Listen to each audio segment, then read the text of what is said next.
Hey guys, it's Allie. Welcome back to Infertile, the podcast. This is episode 199 called Sarah. Today's episode is sponsored by PROOV, a women's health company dedicated to providing information, proactive fertility testing, and support so they can reach their goals faster.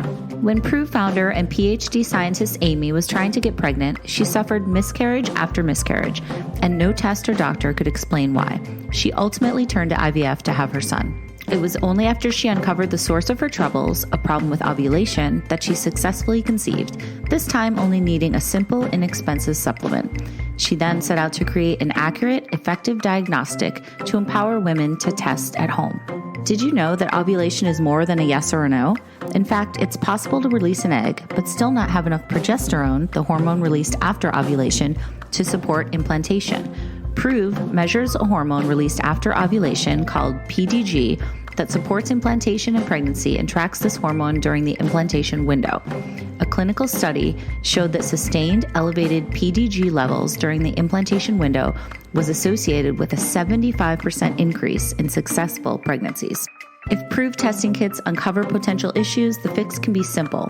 PROOV can also support you with further resources, from science-backed supplements to connections with fertility doctors.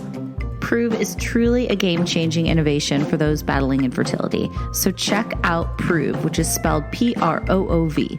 My favorite part is that they're giving Infertile listeners a special discount code.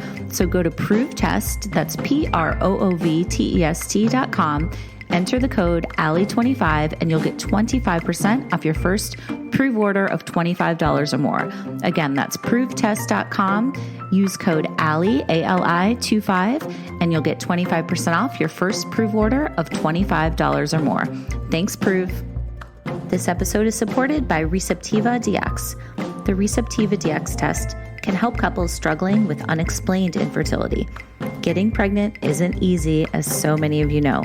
Many couples struggle with infertility, and unexplained infertility can be particularly frustrating. Women facing unsuccessful IVF may not know that endometriosis is the underlying cause, a disease that can impact the success rates of IVF treatments and often has no symptoms.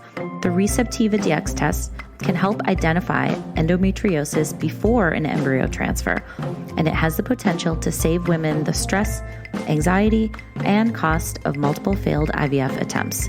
The good news is, multiple studies show treatment of women with a positive RECEPTIVA DX test improves live birth outcomes by over 50%. RECEPTIVA DX can detect all stages of endometriosis and help women make better decisions in planning for pregnancy.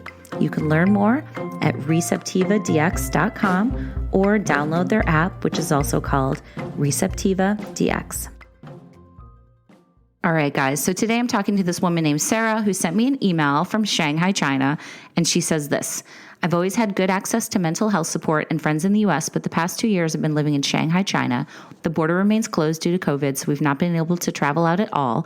I recently experienced a miscarriage here between 8 and 9 weeks, had a DNC, and really struggled to find anyone to talk to about it. While Shanghai is a very modern city, it really lacks the sort of mental health awareness and access we have in the US, and it's been a real struggle. So Sarah's going to tell us all about her infertility journey, her secondary infertility journey, and the cultural differences and everything she's been going through. It's really interesting.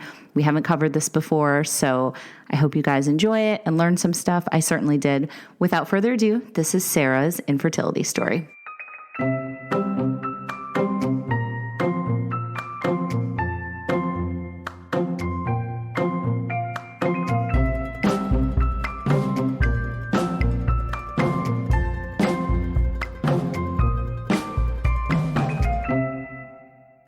Hello, Sarah from Shanghai. How's it going? Good. Thank you. Good. How is life in Shanghai, China? It's different. I'm American, and we've been having, like, in many ways, the very opposite pandemic to what the US is going through. So it's been good, but also like a very alternate reality from most of the other people I know. So what does that look like? Like, what does that mean exactly? Basically, China has controlled the virus more through lockdowns and mass testing, and are not so reliant on vaccines and other things like that. So the border's been closed for now 2 years. None of our American friends can get into China. No one who's a who isn't a citizen or a visa holder can get in. They're just like not letting any new people into the country. So, it's basically like more sealed off than it has been in a really long time. Mm-hmm. And so it's been like very safe being here. No one's actually worried about dying of COVID or getting sick. Mm-hmm. Their deaths were all very early and then tapered off, but there's still a lot of risk of being sent to a mandatory quarantine center, which is kind of scary. Mm-hmm. And then if you travel in and test positive, some really scary things happen just because they're not willing to let anything out of their control. Mm-hmm. So what do you mean by scary things happen? So if you test positive, you don't get to go home. You don't get to pick where you go. You go to like a government quarantine center and you stay there until you start testing negative, which can take like a month or two. And then you can go to a quarantine center from there, but you still have to stay there 14 days and continue to test negative before they'll let you out. So it's like, I think I don't want to insult anyone in the actual prison system, but it's jail-like. Yes. Sounds like it. Wow. That's so interesting. So you haven't gotten it at all? No. Okay. No one I know has gotten it. It's not like the US where at this point, I think people just kind of like get it and move on. No one's had it. So they're also so afraid to open the border because no one has immunity. No one has built up resistance. I understand why they're kind of like backed into this corner, because if they were just to be like, well, let's open the border, everyone would get it at the same time and the hospitals would crash. Oh, so wow. They're kind of like really, they've cornered themselves, I think, a little bit in a way that they just, people didn't expect how long this would go on and how many variants there would be. Right. Okay. So tell me, what are you doing there? You've been there for a couple of years, right? Like 2 years? Yeah, we've been here 2 years. We came from my husband's job. Okay. And, again, like you as an expat, you end up like sort of seeing what's so different about other countries, but then you ultimately I feel like end up defending them because you're like, well, it's also really like interesting and different. And there's some things that are really good about it. And so I feel like, it's not like a black and white situation. Yeah, of course. I worry about like sounding like I'm criticizing it too much because we've chosen to stay. We've had a lovely experience. Some of these things are really like beneficial, but it is hard to talk about the pandemic without being like, it's nothing like your pandemic. Totally separate pandemic. Right. So let's start with the email you sent me, and you were talking about, you're going through infertility in China and you wanted to kind of talk about how different it is there. You were struggling to find somebody to talk to about it and all that. So you wrote, Shanghai's a very modern city. It really lacks the sort of mental health awareness and access we have in the US, and it's been a real struggle. So let's start there. Tell me about when you guys started to try to have kids. Were you already in China? So I had my daughter in the US. Okay. With no issues. I was 35 when I got pregnant, 36 when she was born. Okay. I had really anticipated that it would be harder to get pregnant because I knew people who had miscarriages, knew people that had issues. So when there weren't any issues, that was actually surprising for me. But that, went well. It was like a pretty normal pregnancy. And then I just never got my period back. And that went on for a year, and then went on for a second year. And by then we were living in China, and I was like, hey, I haven't had a period in 2 years. I'm pretty sure that's not normal. They checked me. I guess the first thing they do is they check you for menopause. And I was like, oh, I'm pretty sure it's not that, but they had to cross it off. It ended up being some form of PCOS, which I feel like doesn't explain anything, but most people fall under in some way. But I just couldn't ovulate on my own anymore. They tried starting or restarting birth control. They started different hormones to see if they could get it to go on its own. And I'm just not ovulating. So we were here in China at that point. And we ended up doing what I think a lot of people do at the start of their infertility journey, which was Clomid. So I took Clomid. I actually had a really great doctor. She was monitoring me really closely. She was trained in the US. And I actually got pregnant the very first time I took Clomid and was like, oh, see, I just needed a little boost. Yeah. No, I thought see, no ovulation. all the problems, start ovulating, everything's fixed. So that was pretty exciting. I felt like, thank God, this is just going to be easy. But because there weren't like that many resources and there weren't that many things going on, and there just wasn't that many people to talk to, I like ended up in sort of like an online IVF support group just to see, where I fell and what other people were dealing with. Online with people in China or online like all over the world? Online with people in China. And it was just wild and overwhelming. Okay. Give me some specifics. What do you mean? Yeah. So it seems like the main hospital that people go to here is like a local clinic, and you kind of have to take a translator with you because most of the staff don't speak English. And unless your Chinese is really good, which isn't the case for a lot of expats, you just sort of like need someone to help you understand what's going on. Also, the doctors tend to just be like culturally very different. Like one of the things I appreciate about China is people are very straightforward, but they'll just kind of tell you to your face, like, oh, your situation's bad. Like there's not a lot of coddling. They're just like, yeah, this doesn't look good. So no sugarcoating there. No. So a lot of people have had to just sort of like support people with them.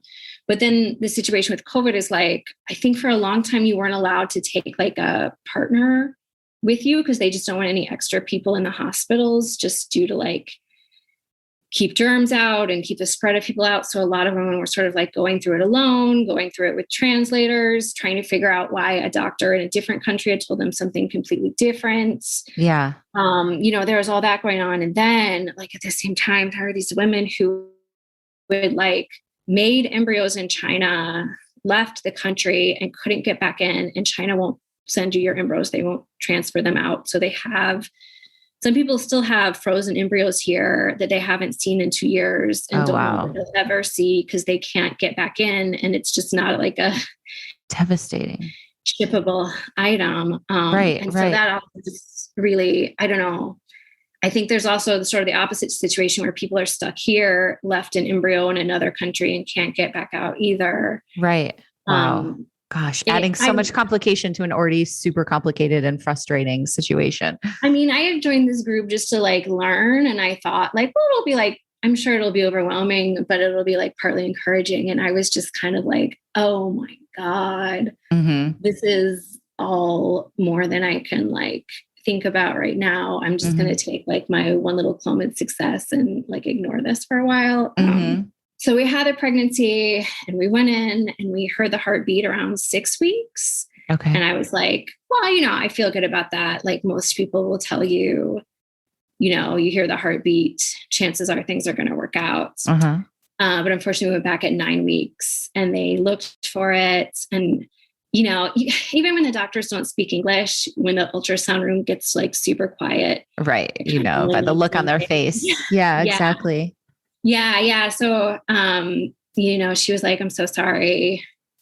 I'll meet you in the other room. And we went in the other room and I know she like gave me this like really long explanation of my options and like their hospital wasn't allowed to prescribe the drug. If I wanted to do that, I had to go to a different hospital. I wasn't sure if that hospital would speak English and I kind of just stopped listening.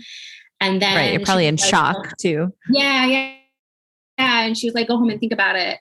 And I had to call them like 2 days later and be like, I know she talked to me for a long time, but I really don't remember anything she said. Can we like go over it again?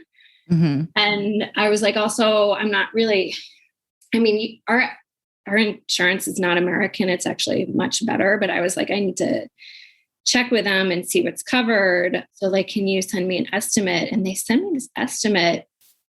And again, it's like a blunter country and things are like different, but they just wrote at the top, like estimate for an abortion. And I was like, oh, shit. Yeah. Like, that's a harsh fill word. This out the right way? Are you sure this is the term you meant to write? And they're like, oh, that's what it goes under on like the medical file. Don't worry about it. And I was like, oh, okay.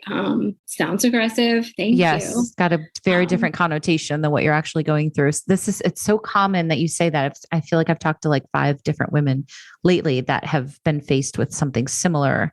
And it's the climate for abortion is very different here. It's like more accepting, but it was still like not something I expected. Like, I just didn't think it applied to me. So I was like, all right, I'll process that.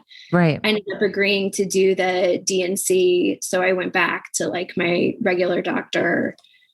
We did it there. She was very nice, like the anesthesiologist didn't speak any English. And I had this like long explanation of which allergy medicine I was on. I was like trying to translate it on my phone, and he didn't understand and I didn't understand. And I was just like, oh, fuck this. Yeah. But, other than that, it went like really well. I was glad I opted for that. Part of the reason I did that is my daughter, who is now 2 at that point, had to have surgery the following week. And I was like, I just can't sit around waiting for this like miscarriage to move on. And I don't want to be at her surgery experiencing my own medical like disaster. Let's just like cross the list. So like I went to the hospital one day, and then like the week later we had to take her back and do her thing. Oh gosh, stressful. Turned out okay. I mean, for me, I just couldn't wait for it to like move along naturally. And I was also like, I also just felt like, all right, fine. That was like the very first time I took Clomid. Apparently I'm not that lucky, but I'm going to take it a second time, and I'm going to take it as soon as possible. So also like, fuck this, give me the Clomid again. I'm ready. I don't want this to take any longer than it should. So. Right. Of course. Understandable. Yeah. So how was that whole thing for you? This episode is brought to you by Higher Dose. You guys, I recently tried out the coolest products, something I've never used before, but I've been dying to try, and I keep reading about them everywhere. It was a Higher Dose sauna blanket, and it does all this incredible stuff. It elevates your body's thermal energy, it enhances deep relaxation, and it promotes glowing skin and improves your circulation. It's super easy to use. All you have to do is lay down inside the blanket, turn up the heat, and sweat it out. And it gives you all the benefits of a large, expensive sauna, but with less of a budget and less space. So I used it the other day after a SoulCycle class that totally kicked my ass, because the infrared heat helps with post-workout muscle recovery.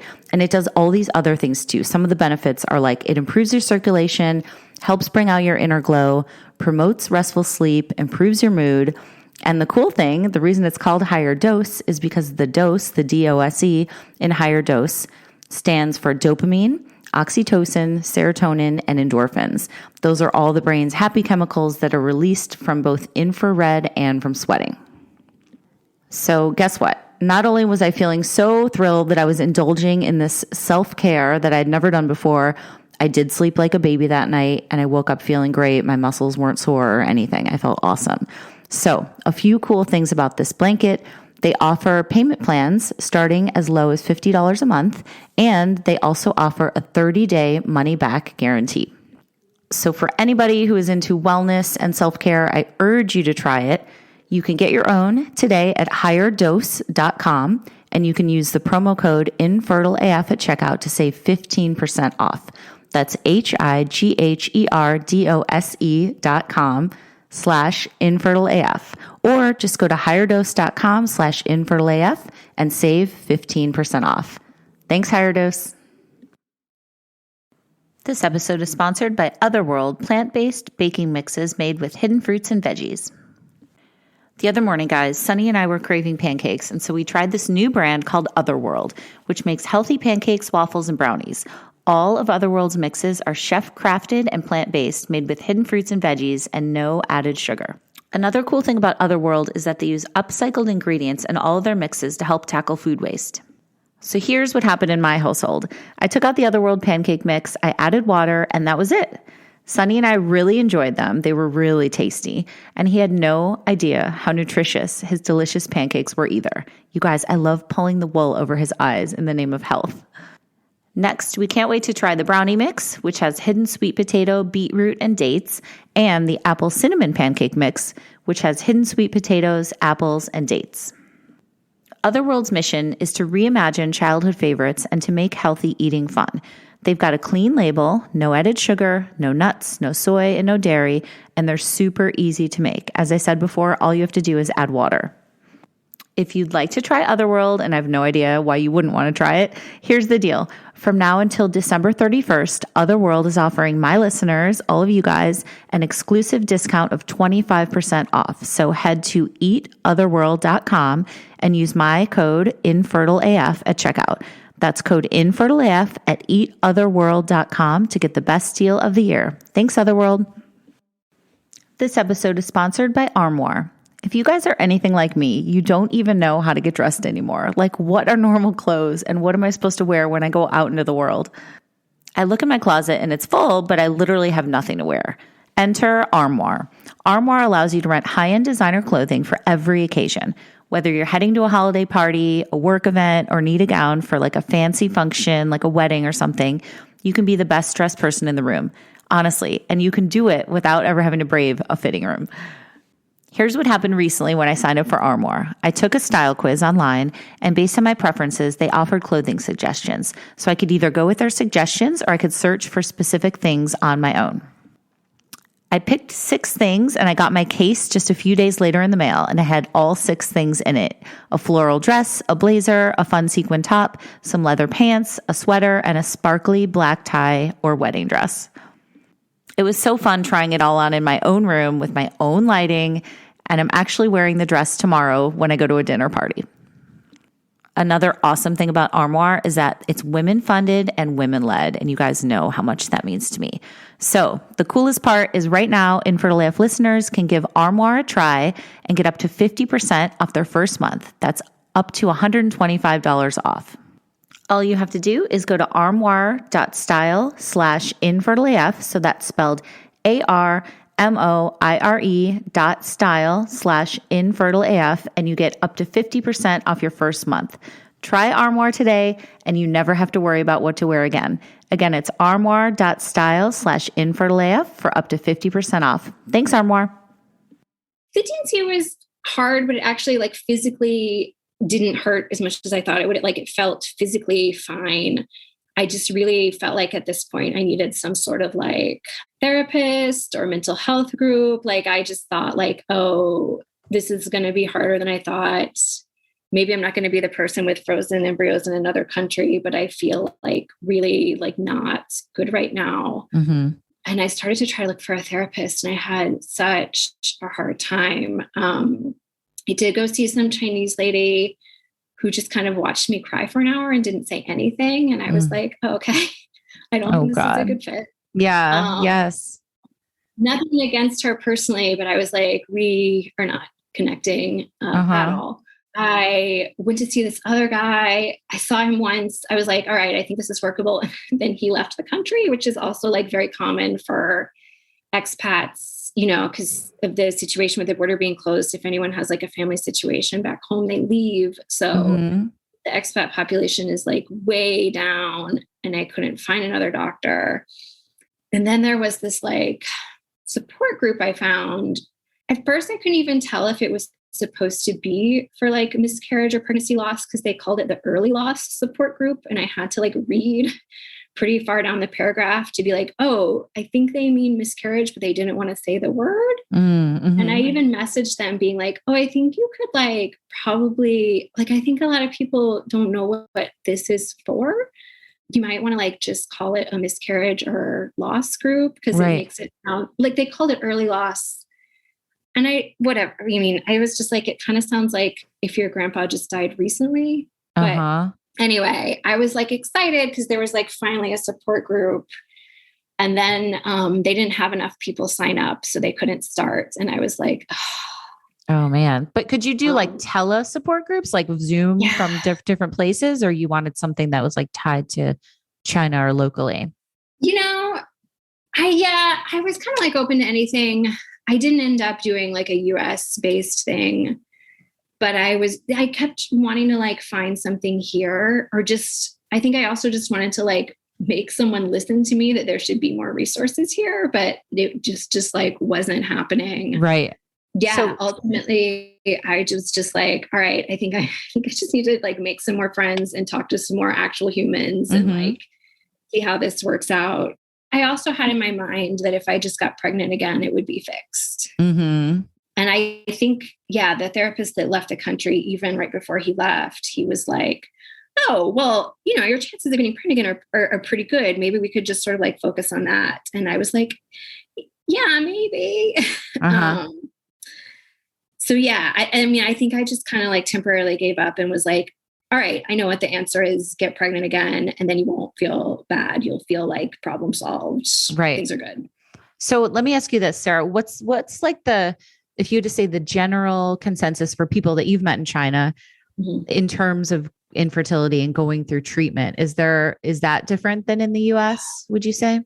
Yeah, well, there's a lot of things that are different. I mean, just to talk about this affects expats and locals. You do not qualify for IVF unless you have a marriage license. Mm-hmm. So if you are a homosexual couple or a single person, you cannot be treated with IVF or IUI or anything like that. They ask for your marriage license. You have to show it. So okay. I'm not in that boat, but I've also seen like support groups for people trying to figure out how they might be able to like leave the country to seek fertility treatment because it's not allowed here. There is a ongoing lawsuit, which is interesting, filed by a Chinese woman. It is not played out in the courts, but I believe the court like agreed to hear it, which is a sign that like it will get more attention and the case will at least be heard. But yeah, I mean, that's definitely a huge hurdle. And some people can't even get started here because of that. Mm-hmm. And then there's this huge hangover of the one-child policy, which is hard. It's hard to figure out exactly how that fits in. But until 2015, 2016, the government mandated policy was that you could only have one child. Mm-hmm. And that was for Chinese expats were exempt. But, they've wound up in this position now where like, fertility isn't a like on off switch. So they took away the one child thing and no one is having two kids because it's just like not what anyone is used to, not what people grew up with. And it's also just considered like too expensive. And there's this whole culture of just like putting everything into one child. Mm-hmm. There's a culture of people that didn't have siblings. And so that was also something I kind of found with the secondary infertility is like, particularly if you have one kid, in a nation where people were not allowed to have more than one, it feels weird to be like really vocal about like needing two or why you would even need two. Mm-hmm. It's a strange place to try to push for the second one, even if it's not illegal anymore. It's like there's a different cultural perspective on that here. Yeah, that's so interesting because obviously having gone through secondary infertility myself, I know that it can be complicated and, people can say things or think that, you're being greedy or that, you already have one. So what are you doing? All that stuff. So that just makes it in your situation even harder. Yeah. That was one of the things that just made it harder to find other people to talk to is like, I really just didn't feel like I could talk to anyone who also had infertility, but didn't have any kids because they just couldn't see it the same way. And I understand, but I got like, I'm sure all the same insensitive comments we've heard, like, well, at least you can get pregnant, or at least you do have one, and that kind of thing. And it just became harder to be like, oh, I don't think these are going to be my infertility buddies. Yeah, totally. And as I've said a million times before, anything that starts with at least is rarely helpful, right? It's like, fuck off. Mm-hmm. Yeah. All right. So let's go on with your story. Tell me what happened next for you guys. We did Clomid a second time. It didn't take. And then at that point, we do have a different vaccine here. It's not the American Pfizer or whatever. Mm-hmm. The only available vaccine in China is the China-made Sinopharm vaccine. Mm-hmm. And at the time, they were telling women, if you got vaccinated, you shouldn't try to get pregnant for like 6 months. And then it was like 3 months. And so all these women, myself included, started to stress out like, well, should I get vaccinated and like pause my fertility journey, or should I just not get vaccinated? This is around the time that India had that huge outbreak and people were dying. And my doctor just kind of sat me down and was like, read the headlines, India, you need to like stop and go get your vaccines. And then I'll give you some more Clomid after that. And I was like bitter, like in the grand scheme of things, it's not that long, but I was like, no, I'm not losing another few weeks because of this stupid vaccine. I want my American vaccine. They don't do this in America. I'm a citizen. I want my vaccine. It's not available here. They're not offering it in this country. Also, probably a pretty bad idea to keep being unvaccinated. Like that's not safe either. So I finally like relented and agreed to go get the Sinopharm, which is the Chinese made one. They've never really released, it's not the most transparent country. They've never really released anything showing it has a negative impact. And, you know, the thing about like taking like Clomid or IVF, you have to be transparent with your doctors. I'm sure some women had sex the day after they got the second vaccine and accidentally got pregnant and no one gave them any shit about it. But like, there's all this extra stuff if you can't just sort of like do it without assistance, without the drugs. So that's just sort of how it worked out here. Okay. So finally I was vaccinated and I took Clomid for the third time. I think this time we ended up doing Clomid, Letrizole. I went back in and we added a trigger shot and I ended up getting pregnant off of that one. I felt like good about getting pregnant for like a day or two. And then I just started to have like more massive anxiety about another miscarriage because this time I was like, well, it doesn't mean anything if you hear the heartbeat, you know, like Clomid didn't work the first time. I don't know about this, you know, I didn't feel confident about anything. And then it was like, I think it was like 5 or 6 weeks. I had this like pretty like a pretty bad headache on and off for 3 days. And I was like, well, I guess I feel pregnant now. Like this is like a crappy side effect. And then the headache went away and I was like, oh, I'm positive that I'm having a miscarriage because I had symptoms and now I don't have symptoms. So I went and took an at-home pregnancy test and it came up negative. And I was like, oh yeah, I'm 100% right. Like there's no way this isn't a miscarriage. I called the doctor and I was like, oh, I'm having a miscarriage. I took an at-home pregnancy test and she was like, why don't you come in for some blood work? And I was like, all right, but I'm confident. I know what's happening. Like, don't fuck with me. Right. So I went in and they took the blood work and I was like, you know, call me later, but I know what you're going to say. And they called me and they were like, you're still pregnant. How old was the pregnancy test you took? And I was like, oh, I didn't check the fucking expiration date. Like, it was expired. I have no idea. But they were like, maybe it was old or like a bad one. And she was like, will you just like do me a favor and throw away all your home pregnancy tests? Like, just if you need something, come to my office. We'll do the blood work, but you don't need to be taking those right now. And I was like, yes, ma'am, I'm so sorry. Oh my gosh. Right. And yes, I am still pregnant. I'm 32 weeks now, but it's been kind of like that on and off. Like, yeah, even though the anxiety. Just like, and like maybe also me just like maybe looking for it more. It just feel like I just don't feel super confident in this one.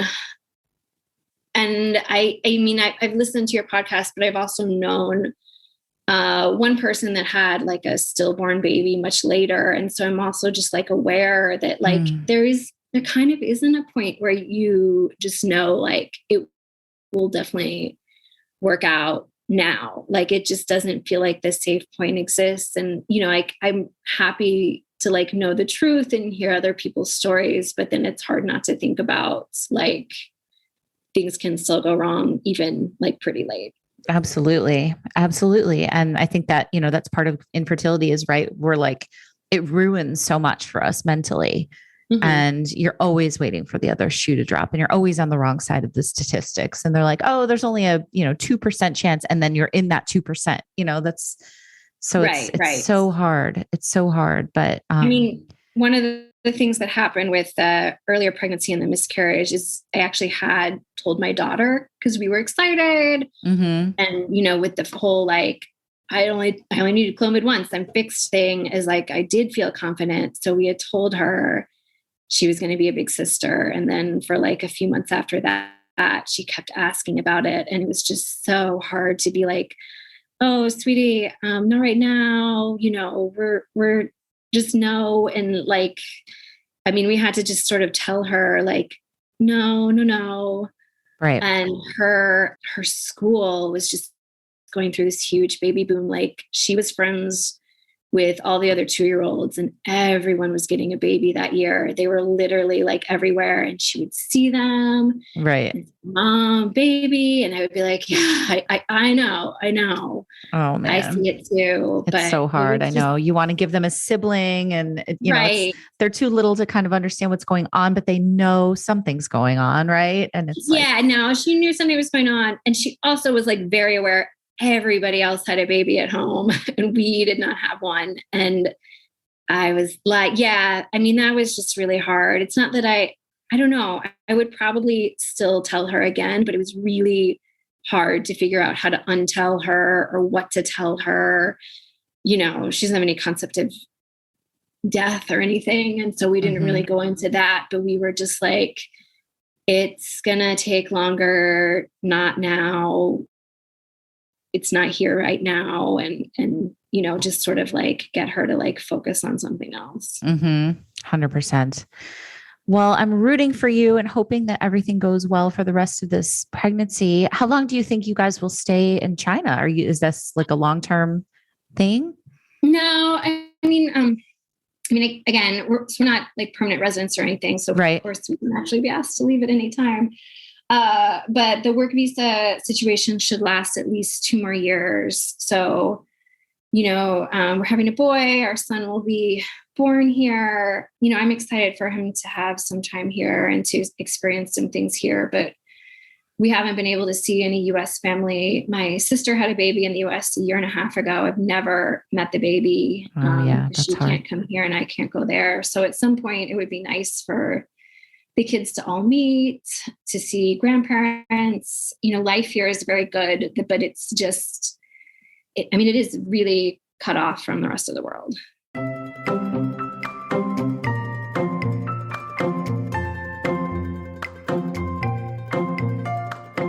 Thank you guys so much for listening. And thank you so much to Sarah for giving this perspective that we haven't shared before.